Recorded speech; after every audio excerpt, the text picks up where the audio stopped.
CIA agents in the media in the late 1960s in the wake of the JFK assassination to basically tell the media agents about how to handle conspiracy theories that were coming up at that time surrounding the Warren Commission. And how dare anyone suggest that the Warren Commission was not perfectly above board.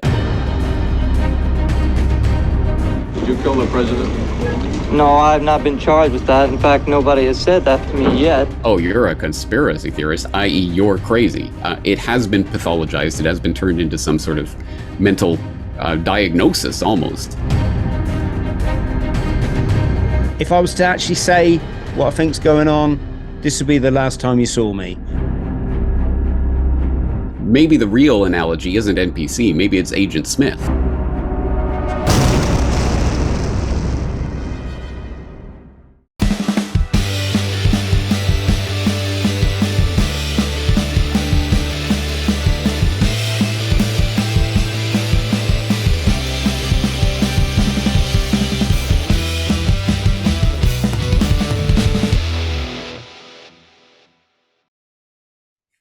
James, how are you, my friend? I'm doing all right. How are you doing today? Yes, firing, as we say. Well, as I say. Yes, I believe in fighting the spiritual battle, and I think it's the only real thing that's ever rung true in my 53 years of being on this planet, especially 20 years of researching. It all gets a bit conflicting, a bit confusing, but most of all divisive, and I think that's the one. It's the division that they thrive on, isn't it? Division. Absolutely. That's part of the plan. Keep us at each other's throats. James Corbett, wonderful to have you on the show. I first came across your work. It was about a certain event that may or may not have taken place 20 years ago, folks, in some major cities in America. And James just shy of 22 years ago. That could be the one. That particular one was all about following the money, and I think a lot of us found that incredibly insightful. But I made a couple of notes off the website. I thought the first thing probably strikes at all of our hearts is you did a piece on crazy conspiracy theorists. Do you have anything in particular you want me to talk about? Well, go off. I would just say that I think now, unless you really live in the dark, I think people have realized that that's a slur, and it's propaganda. Yeah, exactly. And I would hope that, I'm sure there's always people who are just waking up to that reality. But if so, there's plenty of information out there to go down that particular rabbit hole. And I believe off the top of my head, the document number is 1035-960. But you're going to have to look that up and check me on that. Type that into a search engine, and it should pull up the official CIA talking point memo that was circulated to CIA agents in the media in the late 1960s in the wake of the JFK assassination to basically tell the media agents about how to handle conspiracy theories that were coming up at that time surrounding the Warren Commission. And how dare anyone suggest that the Warren Commission was not perfectly above board. Anyway, it is an interesting historical note that from that the publication of that, or the circulation of that internal CIA memo, suddenly we start to see that phrase being weaponized and used against people who have questions about the government. And there's an interesting correlation between those two things. But as I say, people should know about all of that by now. But recently I was writing a series, a 4-part editorial series. It's quite a voluminous study altogether on the weaponization of psychology and how that is being used to basically turn the study of the mind into a weapon against political dissenters. It's called Dissent into Madness, not Descent into Madness, Dissent into Madness, as in you're crazy if you dissent against the government. So I wrote this 4-part series, and the second part of that was crazy conspiracy theorists, taking that trope that we now all know so well oh, you're a conspiracy theorist, i.e., you're crazy. It has been pathologized. It has been turned into some sort of mental diagnosis almost.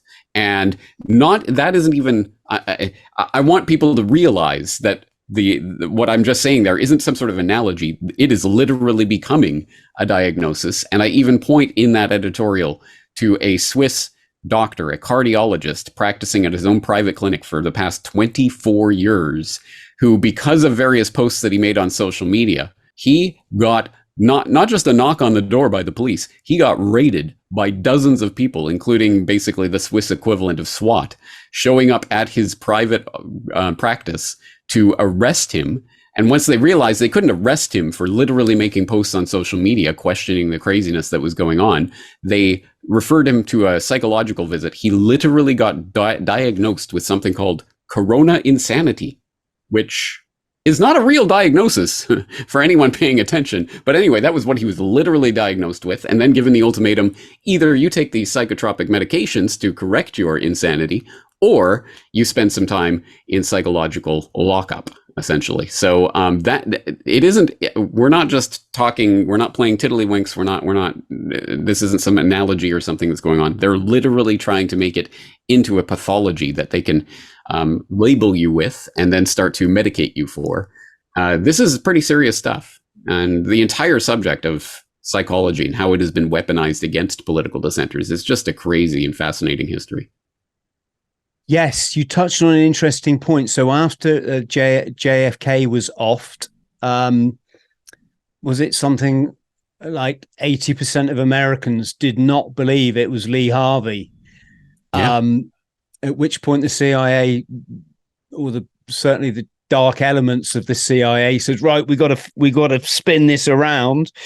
Let's just start calling them crazy conspiracy theorists. And of course, George Bush Sr. was, I think, one of the first to come out with it. And then, of course, he's, followed on by his son during the last 20 years of illegal conflict that we've seen. If you would dare to question the events that led up to these conflict, you were a crazy conspiracy. Let us never tolerate outrageous conspiracy theories concerning the events of that particular day. Yes. Yeah. Yes. But don't you also think, James, it kind of works in the truth community's favor, because the only people that fall for that stuff are people that haven't had their awakening moment yet. For all the rest of us, it just serves to confirm that we're almost completely right. Kind of, yeah. Okay, so I guess there is a hopeful note on that. Again, it is only the asleepest of the sleepy who will possibly fall for that. Unfortunately, I'm sure we can all think in our lives of many, many people who would fall into that category. So it's not a small number. And although the meme online the past several years has been about NPCs, and I mean, they're a joke, right? They're just these non-player characters who just repeat whatever the propaganda points are. And look at them, they're so silly. But it could be a lot darker than that, because maybe the real analogy isn't NPC, maybe it's Agent Smith. You will recall in The Matrix, when one of the essentially NPCs, I guess, of The Matrix, just a random person in The Matrix, is activated by something that's going on. They can be taken over by Agent Smith, become Agent Smith, and start going after Neo. Anyway, if you've never seen The Matrix, none of that makes any sense to you. But if you have, you understand what I'm saying. The idea is that the NPCs can be essentially weaponized against the people who are not NPCs. And we've seen that over the past, well, certainly the past few years, but really the last several years of the growing snitch state, and the inculcation of this idea that you got to be watching out what your neighbors are doing, and they might have said the wrong thing, thought the wrong thing, done the wrong thing the other day.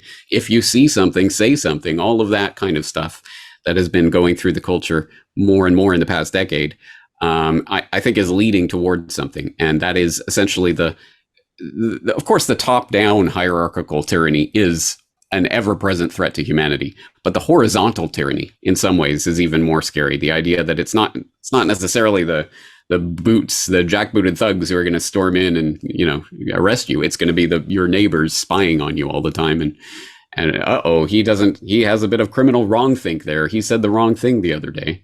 Again, that can be a form of weapon, weapon that can be wielded against us. I'm not sure if she's an NPC, but the BBC now, they have a disinformation department. Mariana Spring. Yes, there we go. And already they did a very good job of taking down a very credible and dedicated British researcher. His channel was Rich Planet. And the thing was, he hadn't actually broken any guidelines on the video platforms, but the BBC did a program on him, and then they reported him to, I think it was YouTube, and they took it. It's yes, Mr. Hall, we feel for you. We feel for you. Maybe there's a lesson in there about how much we should be relying on these controlled enemy information propaganda outlets that are absolutely going to be, the plug will be pulled at any time it is convenient for the plug pullers to pull the plug, as yes. I would know a thing or two about. And I say to all of our followers out there, I think I really get what's going on. I'm not as I don't have the depth of research that you do, James, but from a holistic perspective, I see it. And I get people saying to me, Chris, why don't you say it like that? And I'm like, because if I was to actually say what I think's going on, this would be the last time you saw me. And I'm not really much good sat in a, sat in a 3-bedroom house in the city I live in, not able to communicate with anyone. Having said that, though, but I did make that decision. I made that decision because I was getting the strikes, and I knew that the channel deletion was coming, and I could zip up and just I'll use the code words, and I won't speak about certain things, and I'll just shut up and be a good boy. But no, I'm not going to do that. I'm going to say whatever it is I'm going to say, because that is why I am here. I am not here to speak in code words and avoid stuff. I am here to tell the truth. And if that means they pull the plug on my YouTube channel, they pull the plug on my YouTube channel. In a sense, I don't care. I care in the sense that it was, for the time, in the time that I was using it, it was a platform to reach people. But it isn't anymore. It is a platform for having censored conversations about things you can't talk about and not conveying information. And I'm not going to do that to my audience. I am going to say things as they are. No code words, no dancing around the subject. So I made the decision, and they pulled the plug. And now, at the very least, you know what? Every time I'm on someone's YouTube channel, I see people in the comments going, James, I thought he just kind of went away. I never saw him again. But those people, I hate to say it, but those people were never really part of my audience. People who didn't bother to follow me off of YouTube, they were never there in the first place. Yeah, so yeah, that's a great point. I think the situation with me, James, is like, if I wasn't on YouTube, I couldn't pay my staff. I've only got 2. I would literally be like, bye everyone. I've asked you to follow me in locals how many times? Every time I do a video, follow us on locals. We're trying to tell the truth over there. And like you say, a lot of people in this truth game, they're just spectators, really, aren't they? They just want the next bit of scaremongering and division. They're not willing to. I mean, we ask people if you could support our Patreon for $1.99 a month. It's not a lot. You're going to get a great guy with 53 years of experience in 85 countries across all 7 continents, in health, very good health, but also at times when he's been chronically mentally unwell because of the Matrix. And it's crazy. You still get comments. Why is this video censored? Because you won't support us on the other platforms. We've covered the crazy conspiracy theorists. You did a bit, James. It's quite funny now. Everywhere King Charles goes, he's got this hate entourage that hate him. And of course, they only show like a little bit for the purposes of, I don't know, containing the threat, I guess. They have these yellow placards. It's the valve, the safety valve. Yeah. You're not our king. You're not our king. But of course, he's not our king because he's part of a elitist system of control, and they all work together, and they've worked together for many hundreds, if not thousands of years. And he really isn't. And I think you picked up on a point I did when he cut. You had a slightly different angle on it, and it's the hard-boiled eggs thing. But the story I was told is when he goes on his hunts or when he's banging pheasants out the sky with his 12 bore, all of which folks get put in landfill. This is not to eat. This is just to kill and destroy wildlife that is grown just to be shot out the sky. So the rah-rahs can have their, quaff of whiskey, and then they get their 12 bore. They don't even have to load the 12 bore. It's done by their guy next to him. I know that because my friend gets invited on these shoots because he owns the farm that the birds are on, right? Anyway, but apparently 20 minutes, James, before the chefs get the phone call, he's on his way back. They start boiling eggs, and they'll boil a batch of, 50 eggs for him and his guys.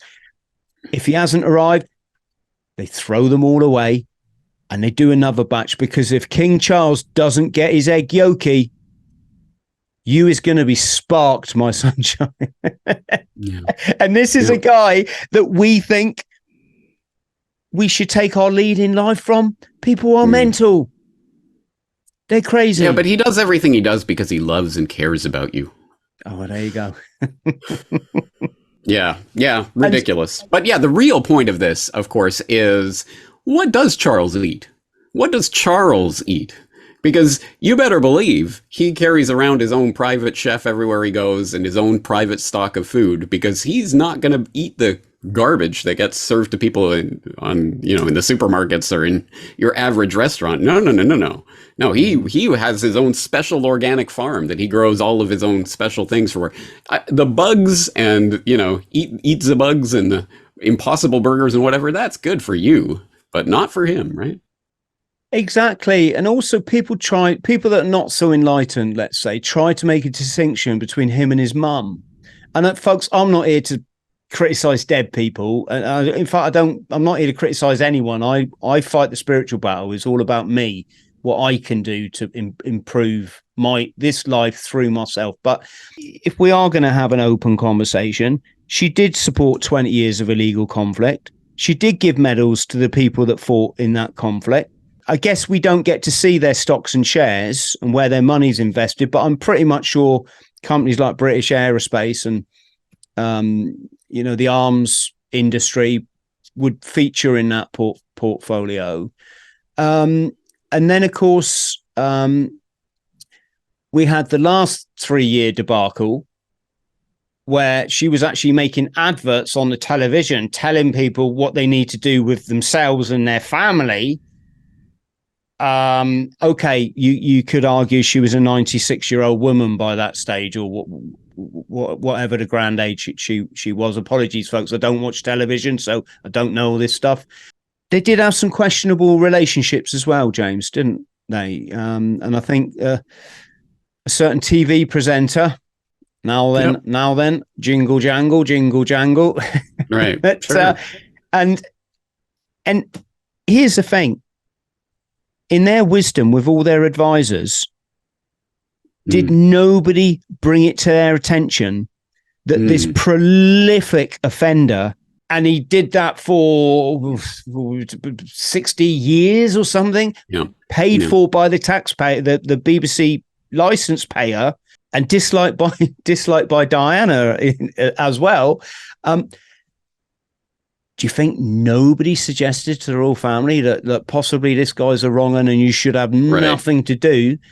But instead, they brought him in as the family advisor, and he give. Yeah, that's the crazy part of this. So, I mean, it's one thing that, okay, he was knighted by the Queen and he was clearly chummy with them. And, oh, by the way, he was apparently maybe going to be Harry's godfather and all of this craziness. But hey, it gets even crazier because, yes, as has been thoroughly determined and by various correspondence that's come out in the past few years, he was literally an advisor, a close personal advisor to Andrew, to Charles personally. If this coronation had happened a decade ago, you better believe he would have been sitting there as a guest of honor at that coronation. So just goes to show. And yes, of course, you don't even get near the queen, let alone knighted, let alone chummy with the family, unless you have been thoroughly, thoroughly vetted. And you better believe there's no way that they could not have known, at the very least, about the allegations. But one presumes they knew a lot more than that. But the question is, what did he know, and what could he have revealed, and what kind of blackmail or whatever did he have on Prince Andrew or whoever else got caught up in his web? So speculation. I don't know the answers to those questions, but they're certainly some interesting questions to be asking. Yeah, we're not trying to say anything here, folks. We're just like, these are the questions. Look, let's put it this way. It's not that I have hatred for the royal family or something, or I actually hate these people, because from my perspective, whether we venerate these people and bow down to them, literally bow to them as some sort of superior human beings for being born into this family, or whether we hate them because they were born into that family, is both ways, is giving them a sort of undue respect or reverence as sort of special human beings who are different than the rest of us. No. These are just regular human beings. I think the real win is when we start to see all human beings as just other human beings instead of these special godlike creatures. James, you nailed it. I mean, I don't have issue. I don't care what other people do, although it can make your life a bit problematic. But my thing for people is, if you want to win the spiritual battle, which is the only important thing in life to do, you get one chance to live in paradise. And if you want to forgo that, I guess it's not everyone's cup of tea, but you're not going to get there by taking your personal power, your manifestation of this great universe, and like putting it on a family of like suspect people or this celebrity, or making yourself some false idol and like, oh, my power's with that, only he can save. You're literally taking the beauty of life out of yourself and throwing it away. And so no one can tell me, me personally, you can tell yourselves whatever, but no one's going to stop me living in paradise. So I won't worship a family that live on the same planet as me. It's just a very weird thing to do.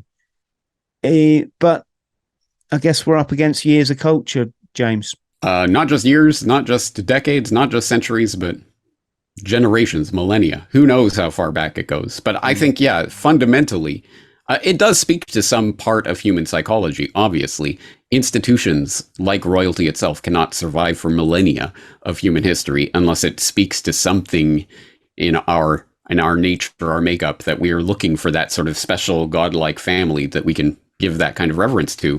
But clearly there's a lot of conditioning that's gone on over those millennia. And the fundamental wrong turn is, of course, the idea that there is this special class of people who literally, just by virtue of being born into a certain family, deserve to rule over other human beings. And that is such a fundamentally despicable, that is the wrong turn of human history. And eliminating that wrong turn from our thinking is a monumental task. In some sense, perhaps that is the task I'm engaged in, because throw whatever labels you want on the Corbett Report and the work that I do. And conspiracy theorist, all right. I had a video once called I Am a Conspiracy Theorist, because I think we have to stop trying to get away from these labels. Oh my God, don't throw that word at me. Oh no. Well, okay, I theorize about conspiracies. I'm a conspiracy theorist. Now let's talk about evidence. Might be a better way of confronting that sort of thing. But yeah, throw whatever labels you want on my work. But fundamentally, what I'm doing is examining the way that power operates in society. And from a pretty unradical perspective of, hey, you know how any era of human history that you want to look back, going back however many centuries or millennia, there has always been oligarchs basically conspiring to rule over the masses. Well, guess what? You know that thing we've seen throughout all of human history? It still exists. No, that's crazy. You're weird. No, it's pretty basic when you put it in those terms, and most people would probably agree with it if you just phrased it the right way. But it's weird that we've been conditioned into thinking that that's some sort of strange radical idea. And I'm in complete agreement. Conspiracy theory is a badge of honor. I mean, it means you've reached a place in your life of independent, critical thought. But they've even come to attack that, haven't they? I mean, originally it was a slur, then it became actually, it's not a slur because we know what the propaganda that they're getting at. It's actually, it means you're a bit switched on. Now, though, they've thrown things into the mix to rebrand people idiots. And I'm not here to like upset anyone, folks, but when you see things like flat Earth, there's the Mandela effect as well. I'm not even sure what that is. It's people misremembering things from their childhood and believing the only explanation for that is that the universe has fundamentally altered. Shifted, it can't be that I'm misremembering something. No. Yes, but here's the thing, though. I honestly think, James, the deep state may have fueled it a bit because, you know, it's Franco Columbo for me. I was big into bodybuilding when I was in the Marines. Arnold Schwarzenegger was my hero. Yeah, right. Columbo was his friend, right? In Venice. Yeah, Franco Columbo, which I'm guessing is an Italian surname. Yeah. Columbu with a U. And when you go back through the old literature and you flag up some images on a search engine, it's still Columbo. When Arnold talks about him in speech, it's my good friend Franco Columbo. Just wear a goddamn mask. sorry, folks, but it makes me wonder. That was a terrible Arnold impression, by the way. Yeah, Uzi 9mm. I can't do better. Trust me, I can't. So. I'll do Uzi 9mm to my son, and once I start on it, I won't shut up for the whole evening. I can be really annoying. But getting back to that is, I do wonder, James, how much it's like let's take the JFK thing. They say every documentary that you've ever watched in the mainstream trying to explain the magic bullet, and you know this film that come out was it 20 years ago now? Can't remember the director's name, but everyone thought, oh, this is the one that's going to share. They say that every publication on it is just been done, but funded by the deep state, just to keep, sort of promoting the myth. Sure. Yeah, that could be part of it. And honestly, the sloppiness of some of these operations and the fact that there are so many loose ends speaks maybe not only to the fact that, well, maybe these aren't world-controlling masters of reality who control everything on the planet, but also maybe some of the sloppiness is, if not intentional, at least, well, good, because it does polarize people. It does, when there are things in these events that are just so ridiculous on their face. What this passport survived that complete collapse. That's crazy. When there are things that are so crazy like that, it does sort of thrust it in your face. And there are some people who, maybe not consciously, but at some level, they decide to buy into the propaganda. Okay, I'm going to believe the lie. And they kind of commit themselves to that. And then there are the other people who fall out of that matrix for whatever reason. And I don't know what the particular psychology around that is, but it does serve to further that divide that is getting people more and more and more divided as we go into a more and more politicized environment. Yes, good point. Even as a military person, some of these events, I can't say which ones, folks, just literally not allowed to on one of our platforms. But if military people actually put their military head on and analyzed it from a perspective of, say, firearms and velocities and capability and they'd see through it in an instant. They'd be like, "Ah, that's impossible." I was actually trained in that. I was trained in that when I was 16 or 18. The level of indoctrination is so strong that even people that should know better can't believe that they could be being lied to. Was it called the Better Way Conference? I believe you attended recently. Was that in England? Yeah, that's right, in Bath. Yes, because I'm always big on, it's easy to call out the problems. It's easy to create more division, probably done it. I mean, you mentioned flat Earth. That's just right. All I'd say there, folks, is just go to Antarctica. Just do what I did. Get on a plane and go there. And immediately you're going to go, oh, right. Yeah. Oh, I didn't realize that. Sorry. But But because you saw the ice wall yeah, and knew you'd been lied to. yeah, well, that's the thing, is there's no ice wall. It's a continent. You land on rocks. It's a continent, like all the other 6 ones, and immediately then all that propaganda you've been fed, it just gets shattered. But James, people won't do it because it challenges their identity. So, for people who don't know, I was just there the beginning of June, so about a month ago, and it was a 3-day conference, and it was structured around, as you're indicating there, it was structured around not talking about the problems. We know about the problems. It was structured towards finding the solutions. So there was a bunch of conversations that involved 9 or 10 panelists who would each get 10 minutes to speak, and then there'd be a panel discussion on a given subject. So, for example, I was speaking on the subject of from electrosmog to nature's frequencies, the idea of the 5G and the Wi-Fi and all the radiation and EMF and the health effects of that and the surveillance aspects of that. But, well, what do we do about that? And another conversation I was involved in was talking about from thought control to free thought. And so, for example, I talked about some of the solutions that are on offer when we're thinking about the EMF problem. And I think there isn't a single silver bullet solution to it. I know everyone says, well, just turn off all EMF everywhere in the world all at once. Well, okay, until that happens, I'm going to hold my breath and wait for that. But until that happens, maybe we need some actual practical solutions of things that we can start doing. And there is a range of different things. So I was just putting things out on the table during my speech and basically prompting people to start thinking about what ways they would think about of actually changing their life, their habits, what they do, what they're willing to do to solve the problem, because that's always going to be the question. Sure, you can solve any problem by moving out into the middle of the woods and eating bugs and drinking rainwater and never having contact with a human again. And a lot of these problems would go away, but you might have some other problems. And it's the trade-off of, whether you're willing to do that.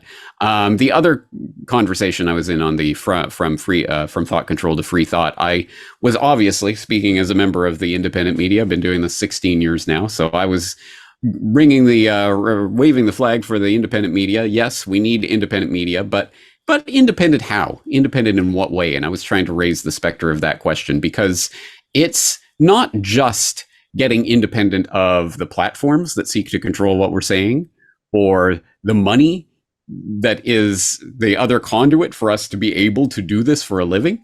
Those are ways that even independent alternative media can still be controlled in various ways. But even beyond that, how about just the fact that the independent media, so-called, is often just talking about whatever the mainstream story of the day is?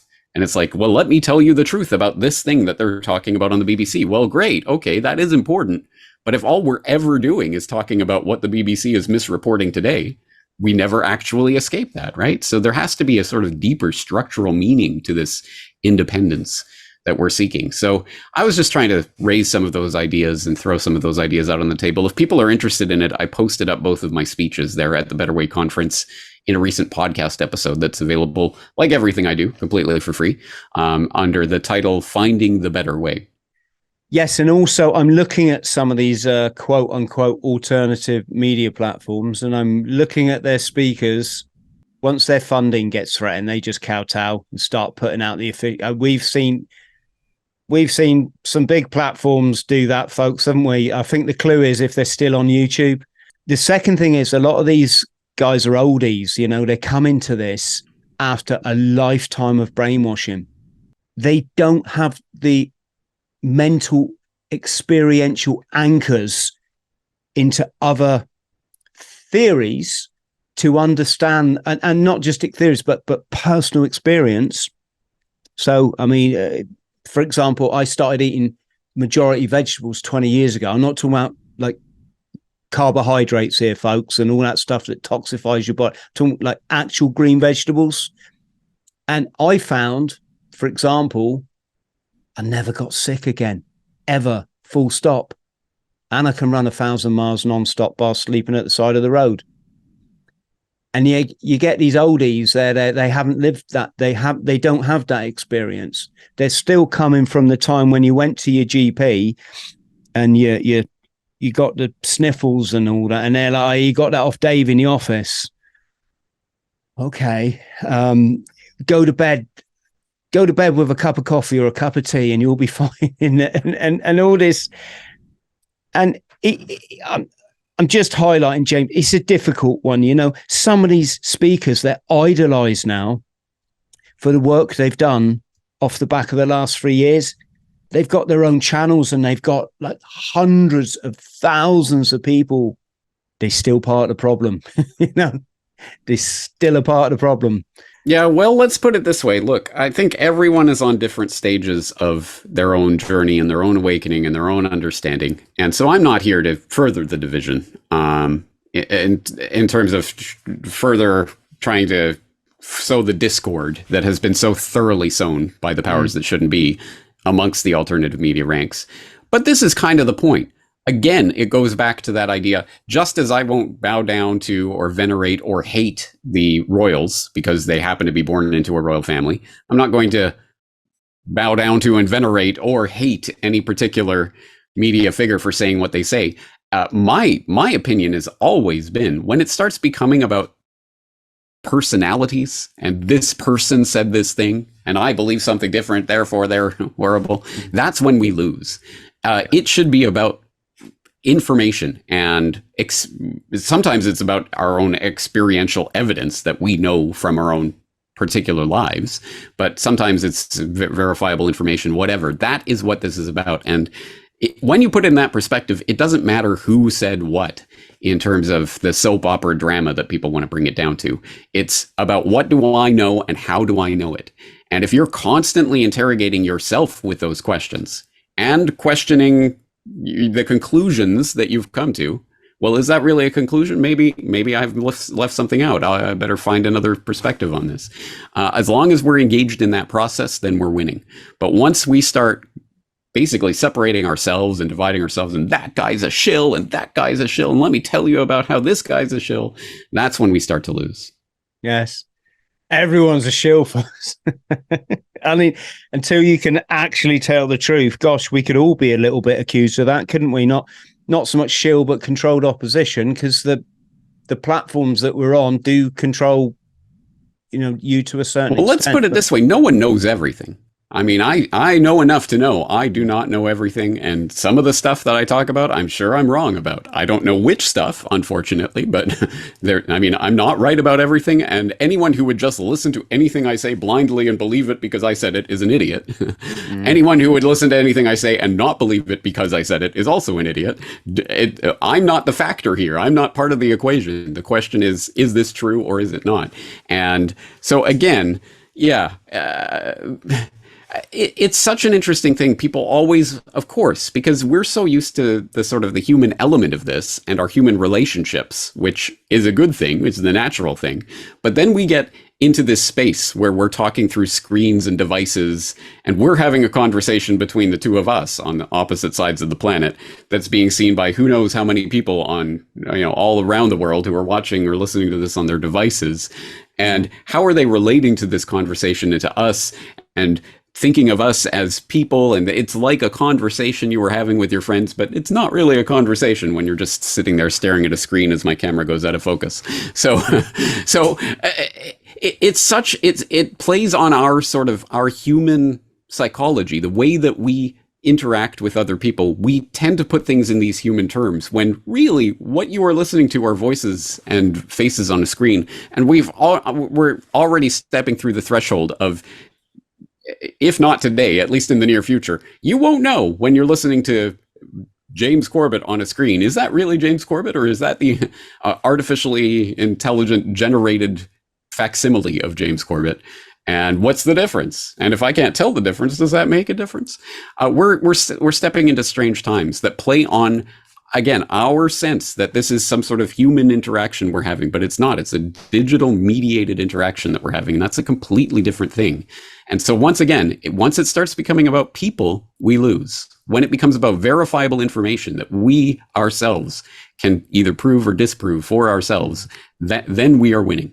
Yes, and I'll add to that, James, if I may.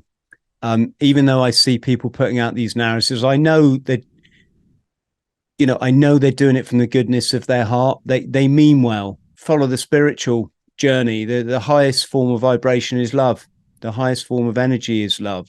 And all of our thoughts and our relationships should be based on that, which is why I try not to, do I hate Prince Charles? No, absolutely not. I feel for him, really. I'm not saying I condone maybe his actions. I don't really know his actions, folks, to be honest. But, we're talking about a lot of people that have done some pretty bad stuff in this podcast. And I guess the difference is when you look at the architects of, let's just say, a certain event that may or may not have taken place, I don't know, 20 odd years ago, 22, 24, who cares?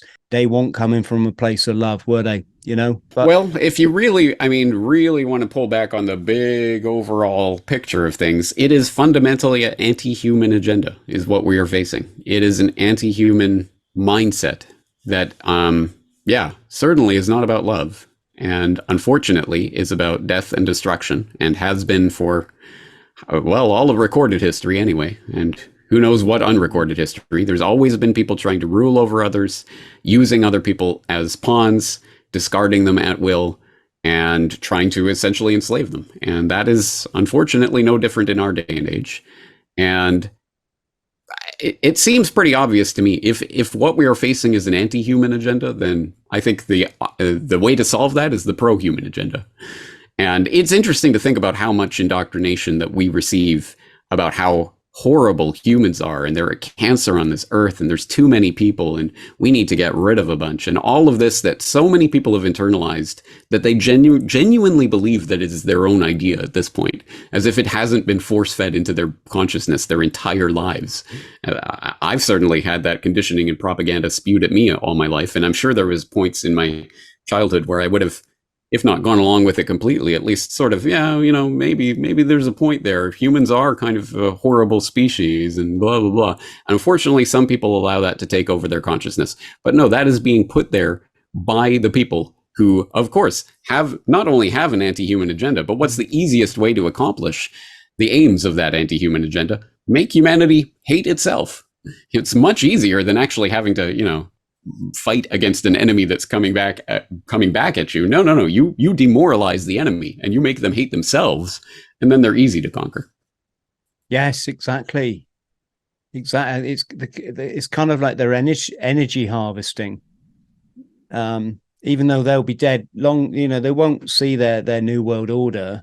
They'll be long gone. But I don't know if they ascribe to the karmic record that they just want to keep hammering the evil, so the evil triumphs, and they're going to lose, folks, aren't they? They're going to lose, and I'll tell you why they lose, because I can come together with James. We've never met each other, and we can have this civil conversation, which I would say is based on love. That certainly is from my perspective, and they can't do that because when you're a psychopath, you can't experience love, or a sociopath, you can't experience it. So they've only got their set gameplay that they believe works, and it's always the same. And once you see it, you see the things when they go bang on the television, and they say, "Oh, it was these guys," and you're like, "No, it's not. It's them again, right?" And then you see it, and they've only got that gameplay, and it, it's going to be their downfall. It's going to be their downfall because love wins the day. It's just how it is. It's how it is. I mean, Ukraine's a difficult one. I've said to everyone, oi, don't matter what side you take, if you think that bombing women and children is an honourable thing, then you are seriously an unwell person, especially if you actually went to Ukraine or Russia. And I'll tell you, because I haven't been to Ukraine, but I've met lots of Ukrainians. I've definitely been in Russia. You're just going to meet beautiful people just like yourself, right? Mm-hmm. No issues whatsoever. Complete power grab, new world order, narrative, nonsense. Again, by the same big club that control everything. It's still a narrative, James, that there's different interpretations, aren't there? There's is it the NATO pushing up against Russia when they were told not to and they promised not to? We had all these agreements, Minsk Accord that was sort of, oi, you guys are going to back off from Donbass. Da, da, da, da, da. My take is like, well, yeah, you've got that, but it's still the same, both sides played off by the same controllers. You know, the Mr. Putin, President Putin, Premier Putin, he's an egomaniac. He's a megalomaniac. He just wants to be in power. And he's going to do what he gets told to do, the same as Zelensky does, the same as Bush has done, the same as, what's his name? Blair, certainly. You know, they haven't got that much leeway, because if they did, they wouldn't last very long, folks. Look at JFK, you know, they don't last very long. So they're all playing a game to some degree. But James, I wanted to ask you about Belt and Road. Yeah, and on Ukraine and everything you were just saying. Yeah, I think that unfortunately a lot of, again, the erstwhile alternative media gets stuck on stupid with these conversations where they tend to, there often are so many people who really believe that there is some sort of fundamental difference that is happening in, oh, you know, don't worry, Russia is going to save the day. They're fighting back against the evil NATO empire. Or China, they're with their Belt and Road Initiative are going to transform the world or something like this. Meanwhile, in reality, of course, Russia moving ahead with the digital ruble, biometric screening for banks, and they had all of the digital health certificate rollout attempts in the past few years, and all of that craziness happening there in Russia as well. China, of course, social credit, all of these social credit fears that are coming with the CBDC. Where does social credit originate from? Oh, that's right, China. Who's spearheading the CBDC paradigm? China, digital yuan. So the idea that this is some sort of bulwark against all of the craziness that's happening in the West is an idea that I get why people want to believe that, but it is hopium. So if people haven't seen my documentary on A Brief History of Hopium, please check it out, corbettreport.com/hopium.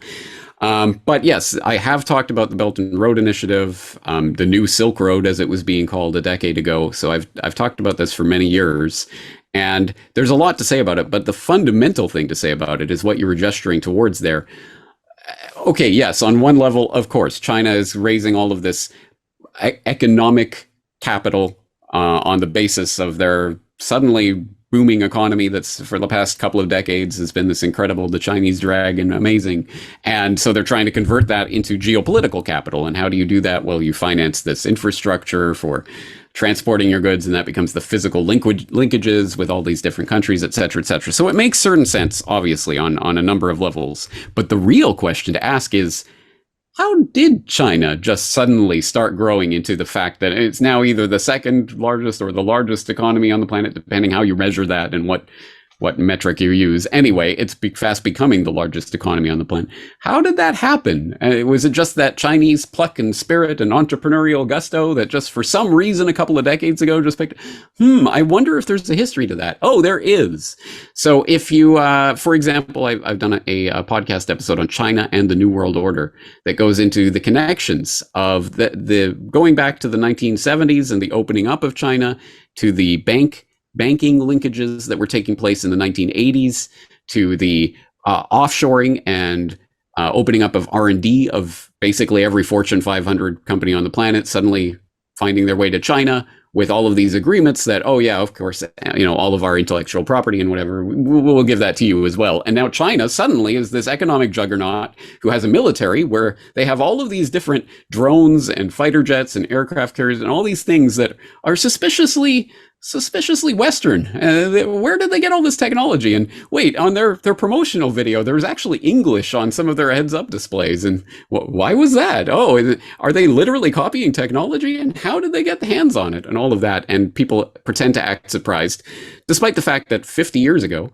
Anthony Sutton, a professor at the Hoover Institute, who got kicked out of the Hoover Institute because he started writing really important academic treatises on how the Soviet boogeyman was essentially being propped up by the West, via all sorts of things, the lend-lease agreements and the various technology transfers that were going on, and all of this. There's so much research into it, but essentially his thesis was that the Cold War was essentially being propped up as if, you know, there was one side that was controlling both sides. Wow, imagine that. Well, I think that's exactly what is happening with the rise of China and its burgeoning wealth and its ability to project that wealth around the world, and the growth of the Belt and Road Initiative, and how that's changing relations with Europe, obviously, and with other nations besides. There's a reason for this. It hasn't just sprung up just out of nowhere. There is a distinct history you can look at how this has been built up, and why. Well, why was it done in the first place? Well, as we saw with Cold War 1.0, it was an incredible boon for the usual military-industrial complex players, but also the idea of the security state and monitoring citizens and having the Red Scare, the Red Menace, the McCarthyite purges, and all of that. All of that comes on the back of that type of boogeyman. And here we are in the 2020s with the need for a new boogeyman, essentially to keep the public constantly terrified, so that the usual players can continue doing their things and expanding the security state in the name of keeping us safe from those Ruskies. I mean, those Chicums. I mean, whatever. North Korea, maybe next week. Whatever convenient boogeyman they can prop up. So I think we have to see this in terms of a bigger game that's being played. And unfortunately, who are the people who always suffer in this? Whether we look at what's going on in Ukraine or any of these other conflicts that are arising, it's always the people, the average people, who suffer. It's the people in Donbass. It's the Ukrainian people themselves. It's the Russian conscripts who are being fed into this meat grinder for the purposes of this greater game that's going on between these grand chess masters of the grand chessboard. But no, it's people who are paying with their blood and their lives for this game that's taking place, for geopolitical conquest and dominance that's, by the way, being engineered from the top anyway. So until we wake up to that reality and stop feeding ourselves and our children into the meat grinder and, hey, yay, let's go fight those Ukrainians, the Russians, I don't know, what week is it? Who are we against? Whatever, let's go kill them. I want their blood. Until we stop falling for those stupid emotional tricks that are played on the public time and time again throughout history, then we'll never escape this system, unfortunately. I had a podcast this morning, James, with a fellow veteran of mine. I should just, I don't know if I need to point this out for people who don't know me, but I'm currently English Veteran of the Year. There you go, folks, for inspiration. I take what I say to people, folks, very seriously, because I'm not here for, they say shits and giggles, do they? You know, I'm not here for the popcorn.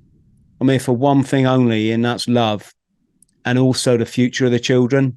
This chap this morning, he was like, Chris, and he did the full 22 years or something in his career. And we ended up talking about gold and silver and how he got into it and stuff. And he was like, I just started to see through the bullshit, Chris, you know, that we weren't fighting for freedom. We was actually fighting for the bad guys.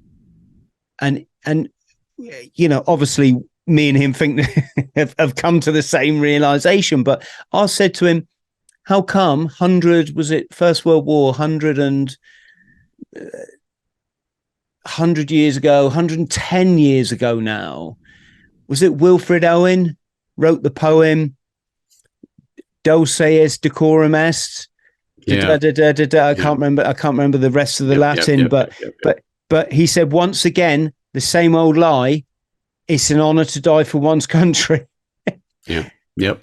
100 years ago, we were told, folks. Yeah. And we're still ignoring it. Insane.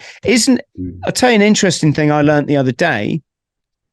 We're talking about the communism, and there's a great book, folks, if you ever want to read it. It's called Wild Swans by Jun Chan, I think her name was. She talked about 3 generations of Chinese women started under Mao. And like when Mao died, all the peasants like went to their knees, and they're all too scared to look at each other to go, yes, because, you know, it's 1984, folks. It's literally 1984. You thought police, they had Remember the footage of Kim Jong-il when he died that was coming out of North Korea? And everyone had to be like tearing their hair out, crying and screaming. Because if you weren't doing that, you were probably going to be reported. Yes. Going back to the old Communist Manifesto, which was Karl Marx, wasn't it? Do you know who his great nephew is? I'll give you a clue. He leads something called the World Economic Forum. It's Klaus Schwab. You know, there was a girl. She was on TikTok or something, or Telegram. She'd done this fascinating video. She just traced the family names down and how they changed over the years. I'm conscious of your time. This has just been such a great chat. I'm so honored to meet you. Friends at home, I know I've talked a lot, and do you know why? It's because I might never chat to this great man ever again, and it's nice that I get some validity about like how I think and what I've worked out over the years. And I really think that I've got that from James, and that possibly we're all going in the right direction.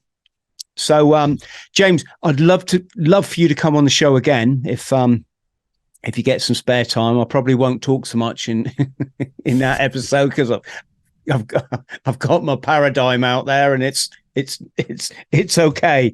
But just wonderful. Please give my love. Can I say Japan? Am I allowed to say that?